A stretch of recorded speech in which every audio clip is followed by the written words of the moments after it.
This is CGTN, China Global Television Network.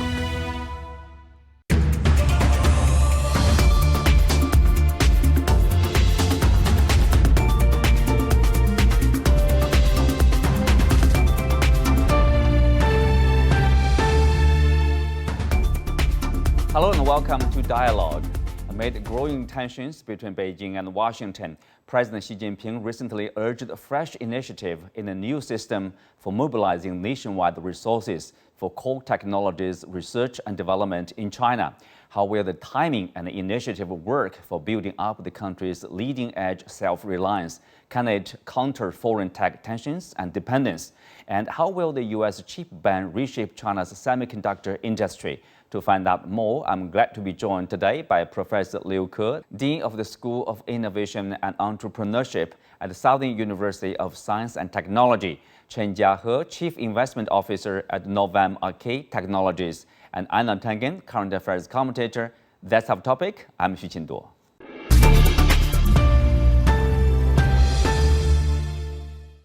Welcome to the discussion. Well, Liu Ke, I will start with you. Tell us some of the background, why Chinese government is suggesting this new initiative for mobilizing national resources for core technologies. Well, to me, there's two parts, right? If you look at the competition capability of a country, or any system, there's only two parts. Number one, you do things with better quality and less price, less cost. And number two is you do whatever the other people cannot do. That's called innovation.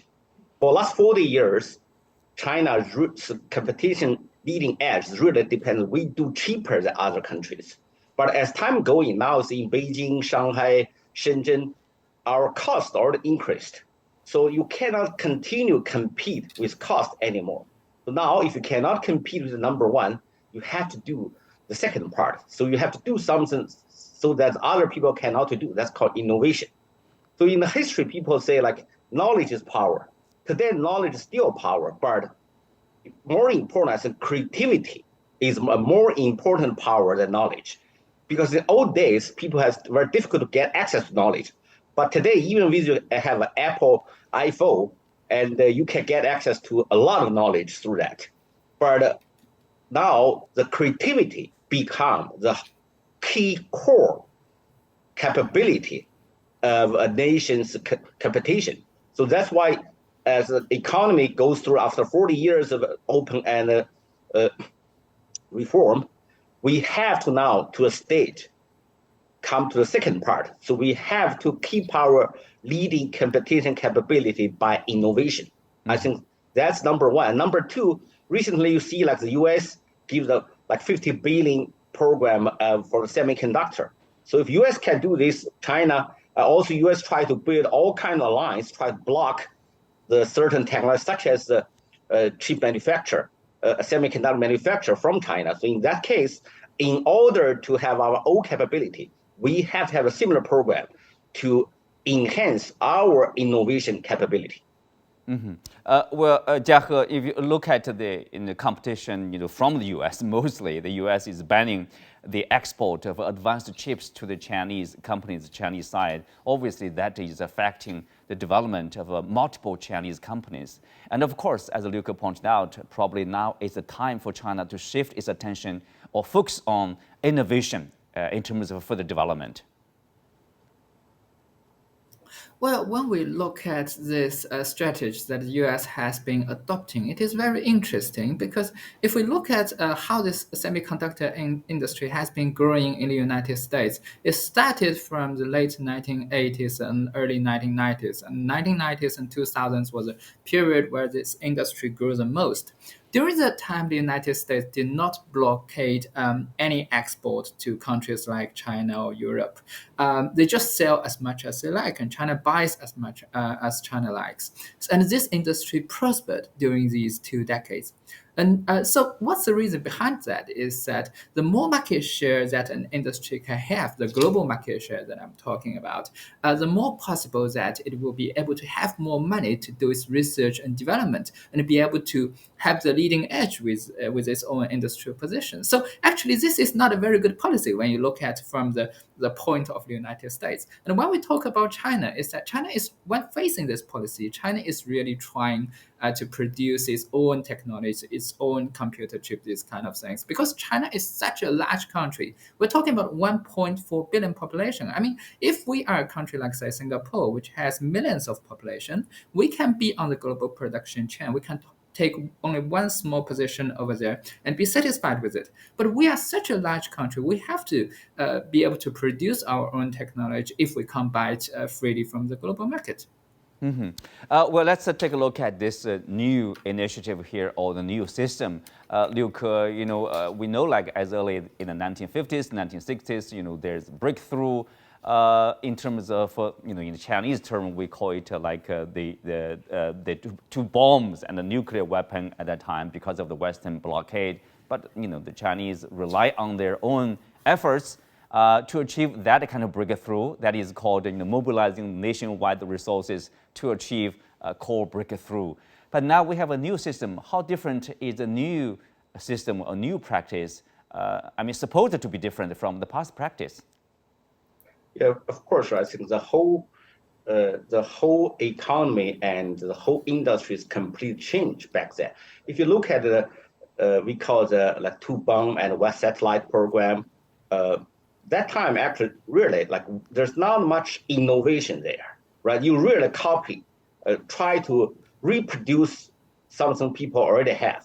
And also, like, people always think that's high tech. Yes, it is high tech, but make a nuclear power plant is 100 times more complex and more difficulty than make a nuclear bomb. So now, in terms of like chip production, for example, also the airplane jet engine production, you need the collaboration of many sectors of industry. And now also you need innovation. You need the fundamental basic research breakthrough. For that, like two bomb, one satellite program, you don't need much basic research. The science already there. You just try to make that two bombs happen. And now when you come to the chip industry, you come to the new innovation. You talk about from fundamental research, industrial research, piloting, they manufacture. For example, chip, even you can make one piece in the lab, does not mean much, because you talk about you need the percentage of the chip you make that meets the requirement and quality. That's the difficulty part. And also you need multiple countries collaboration. Today, there's no single country can complete that. Even as dominate the technology area as US cannot do the chip itself, right? You need like the collaboration between Europe, the Holland, the British company, also in Asia, like Korea company, Taiwan semiconductor. There are a lot of collaborations there. So the system become much more complicated. So now the innovations, they call national innovation new systems. You cannot just rely on professor and students to do the innovation anymore. You have to talk about the whole systematic group of scientists with main industry work together. So now you need a whole national system to mobilize this kind of new era innovation and development. And more important is now, I think for this time, people emphasize the industry research and development is more important, because those big companies can really coordinate many scientists in one program to get one big project done. Usually people always in China value like compare GDP with US. I said GDP does not mean anything. If you keep raising the land price 3 times, China will exceed GDP, US immediately, but that doesn't mean. So the way I look at it is, if you really compare from the day that China has really innovation capability, how you measure it, China should have our own Intel to make the semiconductor. China should have our own GE to make the jet engines. China should have our own Boeing to make the airplanes. From that day, there you can see China really come to the modern industrial playground. Otherwise, You just say, oh, GDP is number 2. That does not mean too much. Well, Jiahe, if you look at this, mobilizing nationwide resources for core technological breakthroughs, as we said, this is a not new practice. Most of people are, if you follow China, you're familiar probably with this kind of practice. But then we say, what's different is like now China has a market economy. Previously in the 1950s, say, oh, 2 bombs, 1 satellite. That time, no, it's simply state forces over there. So that kind of difference is probably will bring about some new characteristics of this practice. Well, when you look at this scheme that China this time is talking about, it's actually separated into 2 parts. The first part is like concentrating on the technologies that has a few attributes. The first is that we know where we're going. Okay, this is a technology, for example, putting an astronaut onto the Mars in 2033. This is a very clear goal. It does not have to let the market decide what outcome will this technology be. We just want this technology. So this is the first one. The second is that these projects require a large amount of capital input. It's a very huge amount of capital input, usually difficult or impossible for any market entity like a company to complete this kind of capital input. And the third attribute for these projects is that the financial return for these projects could be very small in the next few years. It's a long time before you see the return. So for these parts of the project, the paper said the government will try to use the central government's power to do it. But now we have such a huge market, which is quite different from decades ago. I mean, our market is perhaps the largest or the second largest in the world compared with Europe and the United States. So utilizing this market is really, really important for having China's technological growth. So this paper also said we want to use the market. And how to use the market, what's the government's role with stimulating the market is that the government has to maintain the order of the market, free competition, perfect property rights, intellectual rights, protection, these kinds of things is what the government should do, and that brings all the market entities into creating the high-end technology that the country needs. So Liu Ke, now the main responsibility of innovation will still be on the shoulders of the, let's say, market entities, basically the companies, the firms, and then the government will play a role of regulation or role of supporting? Yes, I think usually, especially in the private sector, right? If they put certain money on the R&D, they bet their own money. In English, we say money talks. So I think if some of the private sector, if they're willing to put some money on the for innovation, then I think there's frequently governments to have the match program. That's number one. Number two, for the innovation, for the state-driven innovation system, I think one key part we have to say is the innovation is a trial-error process. So you have to allow people to make mistakes. You have to have the big capacity of tolerant failure. Because if you do not have the tolerance on failures, then there's no innovation. Just look at Elon Musk, right? If the first space shuttle was failed, you fired him. There's no second one, no the final one, no the final success. So I think we have to give people enough space to tolerate their failures, so allow people to make mistakes, so that people keep try and error, that keep innovate. That's a very important part for innovation. Well, speak of tolerating, the failures or making mistakes. Over the past several years, Liu Ke, I think everybody is witnessing, we do have a lot of failures in terms of the chip production, manufacturing, as China, tries to catch up with the US. But of course, there are some progress, clear progress too. What do you make of that kind of efforts, to say, well, with the ban of the technology from the US, China has to rely on itself and invest hugely in spurring the companies to make some innovation in that respect? Well, there's 2 parts, right? One part of failure is people just the failure during a process to try to innovate. That one we have to tolerate. But another part of failure is people just try to be corrupt. That should be completely stopped. I think we have separated that 2 parts. But I think another part is like just as the previous you already discussed there. And for the innovation part, you have to have a long-term plan. Because whatever you invest today, you may benefit in 3, 5, 10, even 20 years down the road. So I frequently see now a lot of those people, like the top leaders of a company, keep changing. Like you have 5 chairman CEOs in one company in 4 years. They're that kind of company. Sometimes the top guy is not going to have that kind of motivation to innovate. Because if I don't even know where I'm going to be next year, they're not going to put a lot of money on R&D. So that's why like Huawei, like Chen Jiahe, he can put like 140 billion RMB every year for innovation, because that's really his career, but his whole life, his dream.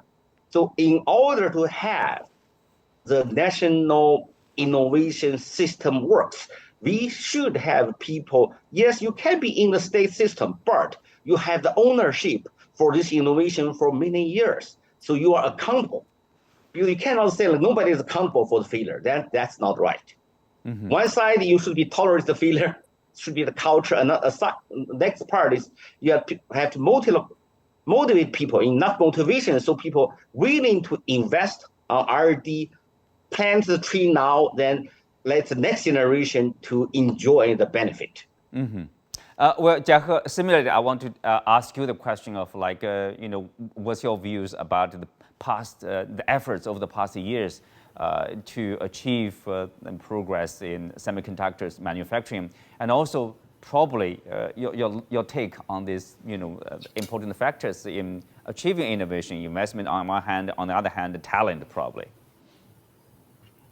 Well, when you look at what China has been doing in the past decade, we're still using the very high-end products imported from the United States, and other countries, because China is currently still far away from producing the very best computer chips. But our production has been able to produce some of the mid to low-end computer chips that is applicable for many equipments, all these kind of things that when you use a computer chips, most of the Chinese factories can produce that, except computers, mobile phones is very kind of high-end things.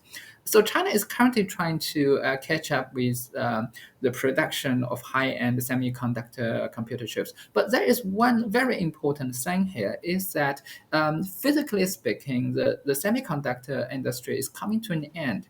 We are reaching the very physical limits of semiconductor, the global industry. So the next generation of computing will be quantum computing, will very possibly be quantum computing. And if we go into that era, then the semiconductors will be just very old stuff if human beings will be able to enter the quantum computing era. So China is trying to catch up in this area as well. If China can catch up in this area with even a huge investment, then it is possible that in the next generation, maybe 1 or 2 decades from now, China can be as good as other markets around the world. Well, let's have a short break. We will be continuing discussing this topic when we come back.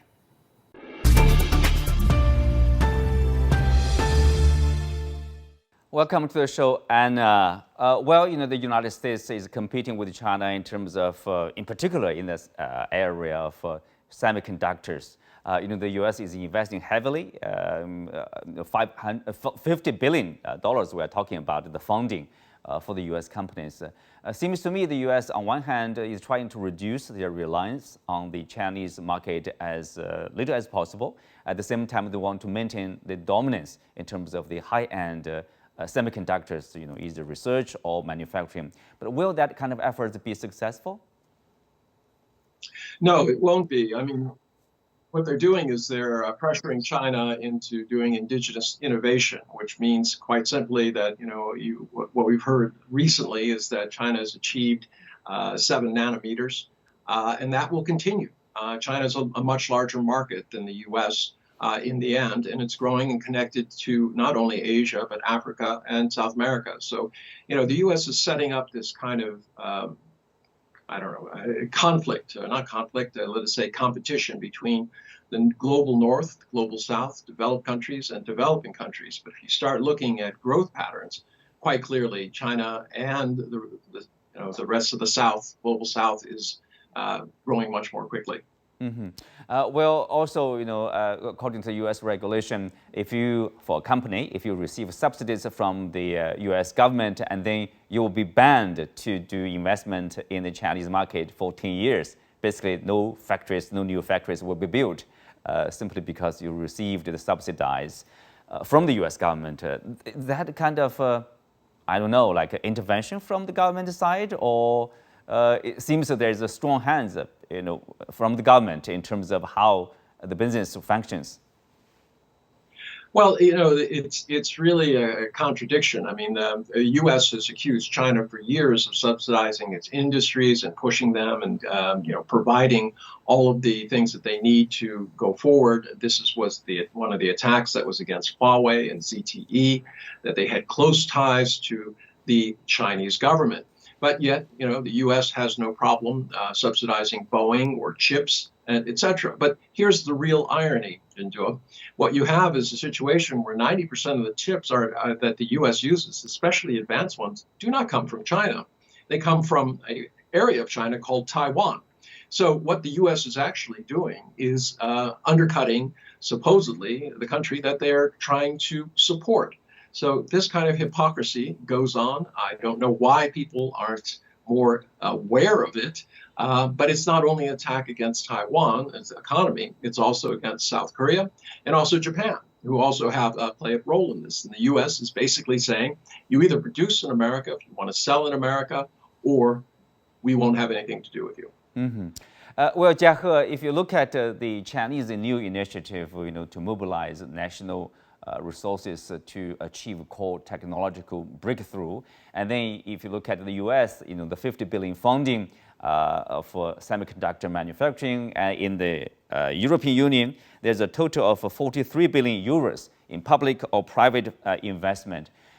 It seems it's almost becoming a trend that every country, every economy, major economies, they are practicing these state-led efforts to achieve core technological breakthrough. Is this a new trend here? Well, it looks like this trend has been reversed. The globalization that we have talked about before 2010.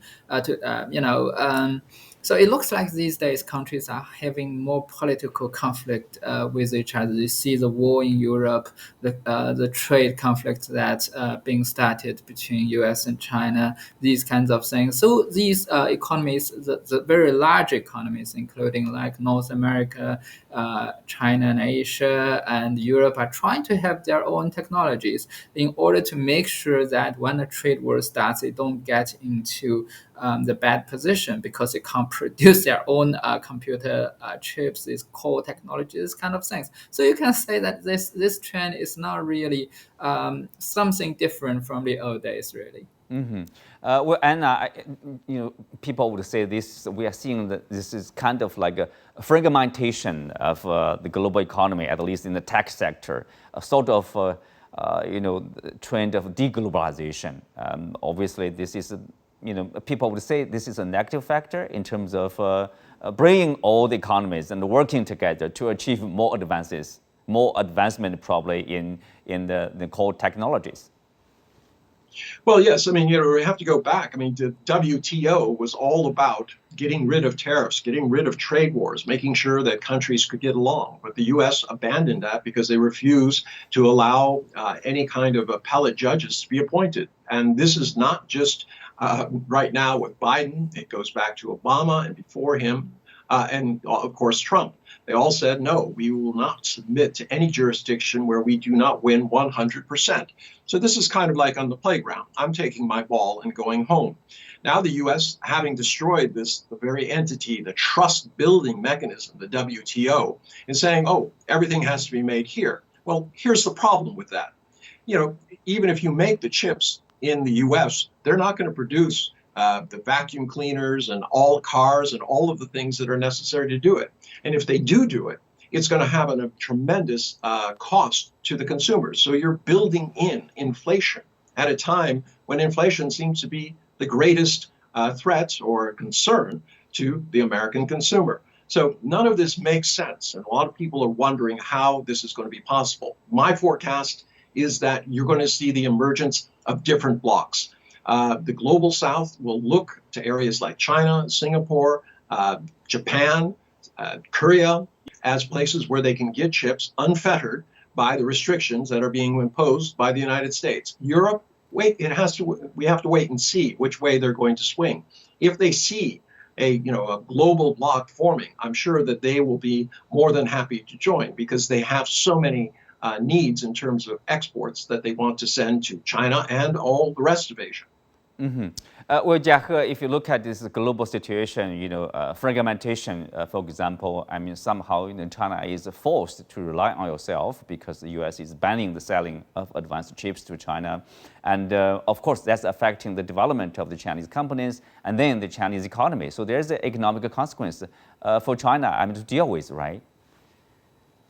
Yeah, I mean, the globalization or the trading freely with each other, like the WTO has claimed, is definitely the most economic thing for the global economy. That's for sure. I mean, if all parties can join in a free global trade without blocking the trade and putting a huge amount of taxation or restriction of export to other economies, then that's the best thing. That's the most economic thing.